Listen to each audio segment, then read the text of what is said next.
Hello friends, welcome back to my channel. मी करिश्मा भगत. आपल्या prince nursing क्लासेसच्या चॅनलवर आपण एएनएमचे टॉपिक कव्हर करणार आहे. एएनएम सेकंड इयर प्रसूतीशास्त्र व कला. आपण मागच्या क्लासेसमध्ये बघितलं होतं की अस्थिकटीर काय असते, किती हाडांनी बनलेलं आहे, 4 हाडांनी ते बनलेलं आहे, ते कोणचे कोणचे आहे, त्यानंतर अस्थिकटीराचे कार्य काय आहे, त्यानंतर जे अस्थिकटीरचे जे 4 हाडे आहे ते कुठे कुठे बसलेले आहे ते आपण सगळं डिटेलमध्ये मागच्या क्लासमध्ये आपण बघितलेलं होतं. आपण आजच्या क्लासमध्ये बघणार आहे की अस्थिकटीराचे सांधे किती आहेत, त्यानंतर त्याचं स्त्री कटीर आणि पुरुष कटीर यांचं वर्गीकरण कसं काय असते, त्यानंतर अस्थिकटीराचे प्रकार किती आहेत, हे सगळं डिटेलमध्ये आपण या क्लासमध्ये बघणार आहे. त्यामुळे व्हिडिओ शेवटपर्यंत बघत राहा.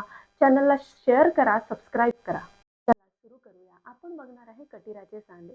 कटीर जे आहे आपण बघितलेलं आहे मागच्या क्लासमध्ये. कटीर हे 4 हाडांनी मिळून बनलेलं आहे. आता 4 हाडे कोणचे कोणचे, तर 2 इनॉमिनेट बोन, एक सेक्रम आणि एक कॉक्सिल. तर ही जे 4 हाडे आहे हे एकामेकाच्या जॉईंटनी बनलेले आहे. तर त्यामध्ये आपण बघितलेलं, आपण आज बघणार आहे की जॉईंट कोणचे कोणचे आहे, कोणचं हाड कुठे जोडलं गेलेलं आहे. तर सगळ्यात पहिलं जॉईंट आहे सेक्रोइलियाक जॉईंट. त्यामध्ये सेक्रम आणि इलियाक हे काय होते, एकमेकांना, ही दोन्ही हाडे एकमेकांना जोडून तिथे एक सांधा तयार होत असतो.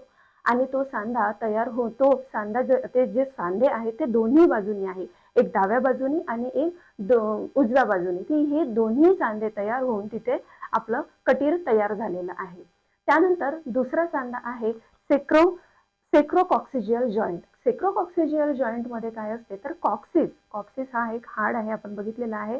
कॉक्सिस आणि सेक्रम हे दोन्ही हाडे एकत्रित येऊन तिथे सांधा तयार होत असतो.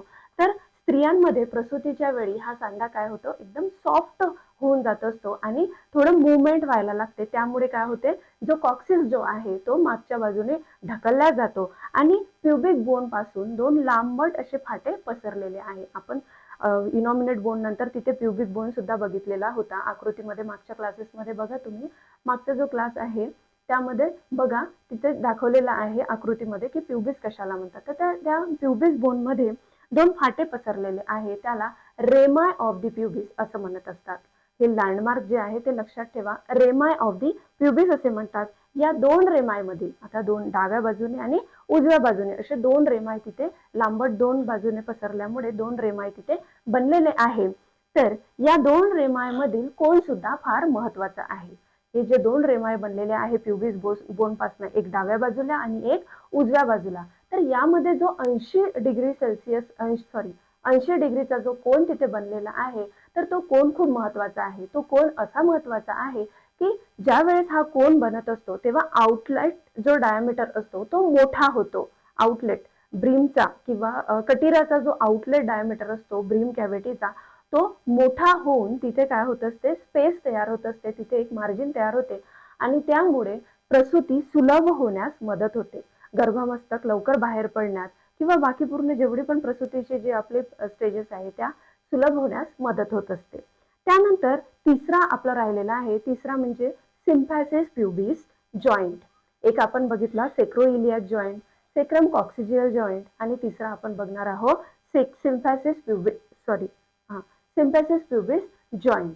तर दोन्ही बाजूच्या प्युबिस बोन्सची बॉडी दोन साइडनी, म्हणजे कोणत्या, डाव्या आणि उजव्या दोन्ही साइडच्या प्युबिस बोन्सची बॉडी ही एकमेकांना जोडली जाऊन हा सांधा तिथे तयार होत आहे.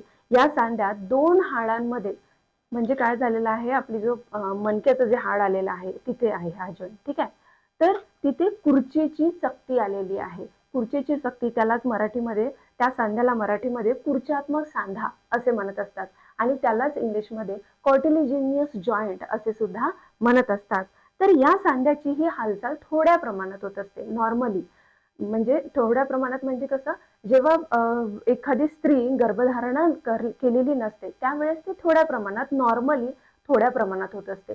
परंतु जेव्हा एक स्त्री गर्भधारणा करत असते त्यावेळेस तिथले जे बोन्स आहे, तिथले जे लिगामेंट्स आहे ते काय होत असते, एकदम सॉफ्ट होऊन जात असते आणि तिथली मूवमेंट जास्त व्हायला सुरुवात होते. तिथले लिगामेंट्स ताणले जात असतात, म्हणजे तिथले टिश्यू जे आहे ते थोडे सॉफ्ट होत असतात आणि त्यामुळे काय होते, तिथे एक मार्जिन तयार होते, आउटलेट डायमीटरला मार्जिन तयार होते, स्पेस मिळते आणि गर्भमस्तक बाहेर येण्यास आणि प्रसूती सुलभ होण्यास मदत होत असते. त्यानंतर आपण हेही विसरायला नाही पाहिजे की हे सगळं जे होत आहे प्रसूतीच्या वेळेस, हे सगळं जे होत आहे त्यावेळेस तिथे त्याचे तोटे सुद्धा आहेत. तर तोटे कोणते कोणते आहेत, तर एवढा एक जीव प्रसूतीच्या वेळेस बाहेर येत आहे तेव्हा त्या स्त्रीला किती वेदना होतात हे त्या स्त्रीला माहिती असते. त्यानंतर त्याचे तोटे असे आहेत की प्रसूती झाल्याच्या नंतर, सुलभ प्रसूती झाल्याच्या नंतर काय होत असते, कंबरदुखीचा त्रास होत असतो.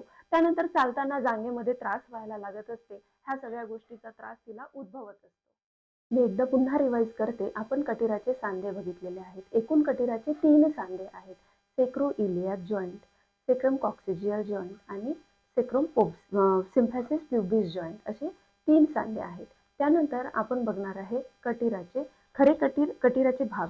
तर कटिराचे मुख्यतः 2 भाग पडलेले आहेत. एक खरे कटीर आणि एक खोटे कटीर. आपण सगळ्यात प्रथम बघणार आहे खोटे कटीर. त्यालाच इंग्लिशमध्ये फॉल्स पेल्विस असेही म्हणत असतात. ठीक आहे. तर फॉल्स पेल्विस हे मागील बाजूस सेक्रल प्रोमेंट्री. हे बघा, कटिराचे 2 भाग आहेत. एक फॉल्स पेल्विस आणि एक ट्रू पेल्विस. खोटे कठीर आणि खरे कठीर. तर आपण आता बघणार आहे खोटे कठीर. त्यामध्ये मागील बाजूस सेक्रल प्रोमेंट्री, पुढील बाजूस प्युबिक क्रेस्ट व दोन्ही बाजूस इलिओपेक्टिनियल लाईन मिळून पेल्विक ब्रिम तयार झालेली आहे. ठीक आहे. हे जे लँडमार्क आहे ते लक्षात ठेवायचं. त्याच्यामुळे काय झालेली आहे, पेल्विक ब्रिम तयार झालेली आहे आणि पेल्विक ब्रिमच्या वरील भागास खोटे कठीर म्हणत असतात. तर याचा प्रसूतीच्या वेळेस तेवढा फारसा उपयोग होत नाही. आधी ते त्याच्या अंदाजानुसार खऱ्या कटिराची तपासणी करायची आणि माहिती पडायचं की कुठपर्यंत डायलेटेशन झालेलं आहे, परंतु आता तेवढं ते उपयोगात नाही.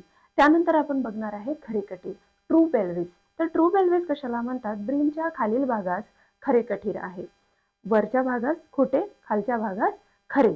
तर यामध्ये त्याचे 3 प्रकार आहेत.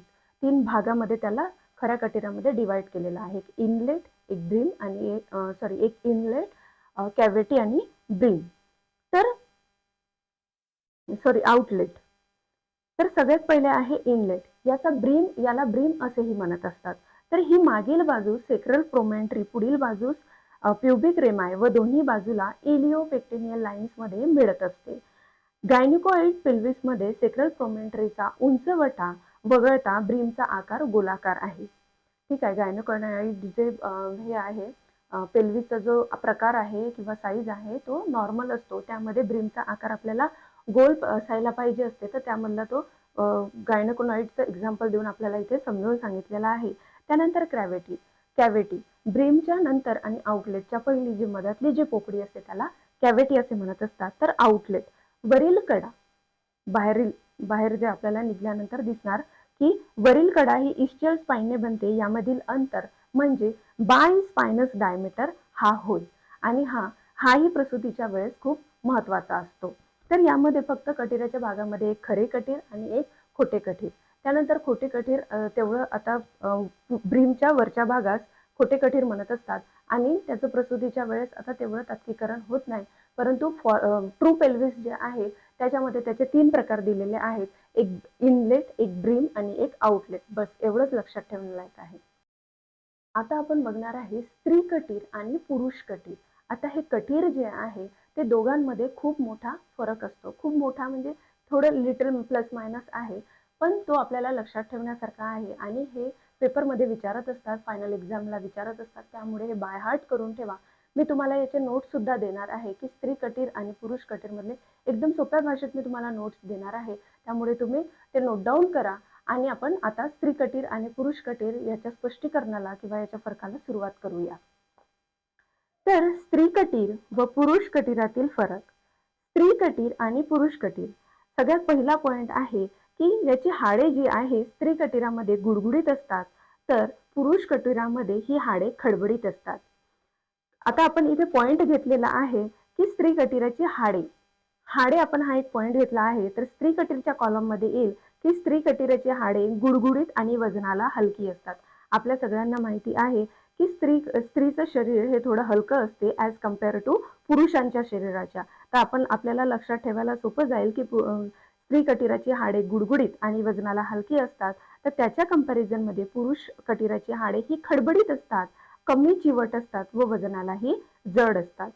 त्यानंतर आपण इथे पॉइंट दिलेला आहे की पेल्विक ब्रिमचा आकार साधारण गोलाकार स्त्री कटीरात असतो, तर ब्रीमचा आकार हृदयाकृती असतो. त्यानंतर स्त्री कटिरामध्ये प्युबिक आर्च ही मोठी असते. प्युबिकची जी आर्च आहे, आतली पोकळी जी आहे, आपण ज्याला ब्रीम म्हटलेलं आहे, तर ती मोठी असते. परंतु पुरुष कटिरामध्ये ही प्युबिक आर्च लहान असतो. तर स्त्री कटिरामध्ये दोन्ही इशियल ट्युब्रोसिटीज मधील अंतर जास्त असते, परंतु पुरुष कटिरामध्ये ते अंतर कमी असते.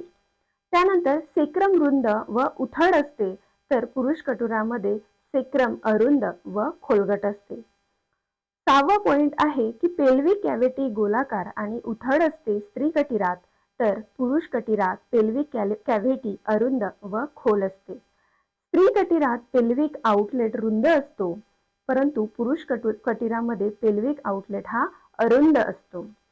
तर अरुंद आणि रुंद का असतो? कारण आपण याची जे अॅनाटॉमी आहे ते बघितलेली आहे. ठीक आहे, कॉक्सिस काय होत असतो, मागे मागे सरकला जातो, त्यामुळे हे रुंद होते. परंतु पुरुष कटिरामध्ये असं काही होत नाही, त्यामुळे ती अरुंदच राहते. तर स्त्री कटीर हे ग्रेटर सायनेटिक नॉच रुंद करते आणि पुरुष कटीर हे अरुंद करते.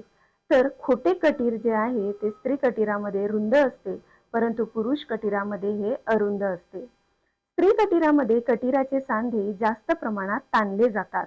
लिगामेंट्स जे आहे ते ताणले जातात, परंतु पुरुष कटिरामध्ये हे ताणले जात नाही.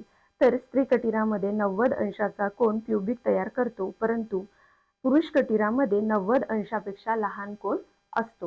हे लक्षात ठेवा आणि हे मोस्ट इम्पॉर्टंट आहे, परीक्षेला विचारत असतात, त्यामुळे याचे नोट्स मी दिलेले आहे तुम्हाला, तुम्ही आवर्जून अभ्यास करायचा.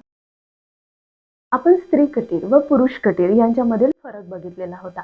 आता आपण बघणार आहे की त्याचं वर्गीकरण, स्त्री कटिराचं वर्गीकरण. त्याचे एकूण 4 प्रकार आहेत. तर ते 4 प्रकार कोणते कोणते आहेत? गायनेकोनॉइड पेल्विस, अँड्रॉइड पेल्विस, अँथ्रोपॉइड पेल्विस आणि प्लॅटिपेलॉइड पेल्विस असे त्याचे 4 मुख्यतः प्रकार दिलेले आहे. आता गायनेकोनॉइड जो पेल्विस आहे तो गोलाकार असतो. त्यानंतर अँथ्रॉइड जो पेल्विस आहे, अँड्रॉइड जो पेल्विस आहे, या ब्रीमचा आकार साधारणतः गोलाकारच असतो. त्यानंतर अँथ्रॉइड जो आहे तो थोडा अंडाकृती असतो आणि प्लॅटिपेलॉइड जो प्रकार आहे याचे कटीर जे आहे ते थोडे चपटे असतात. मी तुम्हाला आकृती आता दाखवणार आहे, त्या आकृतीमध्ये तुम्ही बघू शकता. 4ही मी तुम्हाला दिलेला आहे बघा, अँथ्रोपॉइड, प्लॅटिपेलॉइड, गॅनेकॉइड आणि अँड्रॉइड. आता तुम्ही स्वतःच कम्पेअर करा. गॅनेकोनॉइड जे पेल्विस आहे ते बघा, ते नॉर्मली यामध्ये ब्रीमचा आकार जो आहे साधारणतः गोल दिलेला आहे. त्यानंतर अँड्रॉइड पेल्विस मध्ये याचा आकार जो आहे तो गोलाकारच आहे, परंतु अँथ्रोपॉइड मध्ये याचा आकार ओव्हल शेप म्हणजेच अंडाकृतीमध्ये आहे आणि प्लॅटिपेलॉइड मध्ये तर हे कटीर जे आहे ते एकदम चपटे कटीर आहे. तर याला साधे चपटे कटीर सुद्धा म्हणत असतात. त्यानंतर आपण गायनेकोनॉइड पेल्विसची बंधने आणि त्याचं डिस्क्रिप्शन बघणार आहे. आपल्याला अभ्यासक्रमाला गायनेकोनॉइड पेल्विसच दिलेला आहे, त्याचंच डिस्क्रिप्शन दिलेलं आहे आणि त्यानंतर त्याचे लिगामेंट्स किंवा बंधने मराठीत त्याला म्हणतात, तर ते दिलेले आहे. आपण आता बघणार आहे गायनेकोनॉइड पेल्विस. तर गायनेकोनॉइड पेल्विस जे आहे हे प्रसूतीच्या दृष्टीने एकदम नॉर्मल जे असतं, स्वाभाविक जे असतं ते आहे, नॅचरल असतं. तर नॅचरल आता कसं असतं आपण बघितलेलं आहे की गायनेकोनॉइडमध्ये त्याचा आकार जो असतो तो गोलाकार असतो. त्यानंतर त्याची जी ही असते, ब्रीमचा आकार जो आहे तो गोलाकार असतो आणि या कटिरामध्ये जनन मार्गाने गर्भ बाहेर पडण्यास खूप मदत होत असते. तर सेक्रम चांगला आंतरवक्र असल्याने, सेक्रम जो आहे तो चांगला आंतरवक्र असल्याने तिथे स्पेस होऊन तिथली पोकळी जी आहे ती उथळ होते आणि गर्भमस्तक बाहेर निघण्यास मदत होते. त्याचप्रमाणे तिथली जी ग्रेटर सायनॉटिक नोच जी आहे ती रुंद होते, प्युबिक आर्च हा मोठा होतो आणि तिथे 90 अंशाचा कोन बरोबर बनून दोन्ही इलिया क्रेस्ट या रुंद असून चांगल्या वक्र असतात. तर त्यानंतर अशा प्रकारचे कटीर हे सर्वसाधारणपणे कोणत्या स्त्रीमध्ये असते? तर जिची उंची जी आहे जी 1.5 मीटरपेक्षा जास्त असते. त्यानंतर ज्या बाईचा खांद्याचा जो रुंद असतो तिच्या कमरेचा रुंद मोठा असायला पाहिजे. त्यानंतर पायाचे जे चपलेचा जो नंबर असतो, स्लीपरचा नंबर, तो 4 नंबरपेक्षा मोठा असेल तरच त्या बाईचं कटीर जे आहे ते गायनेकोनॉइड असते आणि ते स्वाभाविक असते. त्यानंतर आपण बघणार आहे पेल्विसची बंधने. पेल्विसची एकूण 18 बंधने आहेत. नॉर्मली आपण शिकत आहे हे सगळं स्वाभाविक दृष्टीने, त्यानंतर आपण अस्वाभाविक तुमच्या अभ्यासक्रमाला आहे नाही, परंतु स्वाभाविक गोष्टीच आपण शिकणार आहे. तर त्यामध्ये 18 बंधने आहेत. तर 18 बंधने कोणती कोणती आहेत ते मी आता तुम्हाला इथे सांगणार आहे. मी नोट्स काढलेले आहे, तुम्ही लक्ष द्या. हे पण खूप महत्त्वाचं आहे, MCQs मध्ये विचारत असतात. त्यानंतर तुमच्या ANMच्या अभ्यासक्रमाला असूनही जेव्हा तुम्ही कॉम्पिटिटिव्ह एक्झाम देणार, त्या कॉम्पिटिटिव्ह एक्झाममध्ये सुद्धा हे प्रश्न विचारत असतात. तर हे मोस्ट इम्पॉर्टंट आहे, लक्ष द्या. पेल्विसचे एकूण 18 बंधने आहेत. आता इथे लिस्ट डाऊन करणार आहे.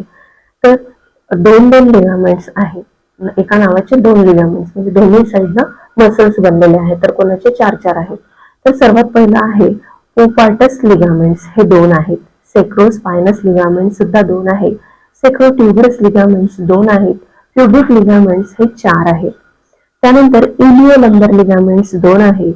इलिओसेक्रल लिगामेंट्स 2 आहेत. इलिओकॉक्सिजियल लिगामेंट्स 2 आहे. लंबोसेक्रल लिगामेंट्स 1 आणि सेक्रोकॉक्सिजियल लिगामेंट्स 1 आहे. तर हे सगळे टोटल एकूण 18 बंधने आहेत. तर या बंधनांनी काय केलेलं आहे की कटिराचा जो ढाचा आहे तो योग्य रीतीने जोडला गेलेला आहे. त्यापैकी 4 बंधनं खूप महत्वाची आहे, ती आपण इथे बघणार आहे. सेक्रोइलियक लिगामेंट्स ही लिगामेंट शरीरातील अति बळकट अशी लिगामेंट आहे. ती या लिगामेंटचे एक टोक इलियमला सेक्रोइलियक जॉईंट जवळ जोडलेले असून दुसरे टोक सेक्रमला जोडलेले आहे. त्यानंतर दुसरं लिगामेंट आहे इंटरप्युबिक लिगामेंट, हा प्युबिक जॉईंटला बळकटी देत असतो. तर तिसरा सेक्रोट्युबरस लिगामेंट्स हे सेक्रम व इशियल ट्युबोसिटीजना जोडणारे लिगामेंट्स आहे. चौथा सेक्रोस्पायनस लिगामेंट्स हे सेक्रम व इशियल स्पाइनला जोडणारे लिगामेंट्स असून त्यामुळे पेल्विक आउटलेटची पाठीमागील भिंत ही तयार होत असते. या क्लासमध्ये इथपर्यंतच. माझा व्हिडिओ शेवटपर्यंत बघितल्याबद्दल धन्यवाद. आपण या क्लासमध्ये लिगामेंट्स बघितलेले आहे, कटिराचे सांधे बघितलेले आहे, त्यानंतर स्त्री व पुरुष कटीर यांच्यातील फरक बघितला, कटिराचे वर्गीकरण बघितले. फ्रेंड्स नर्सिंग क्लासेसच्या चॅनलला सबस्क्राईब करा, शेअर करा, मिळून अभ्यास करा.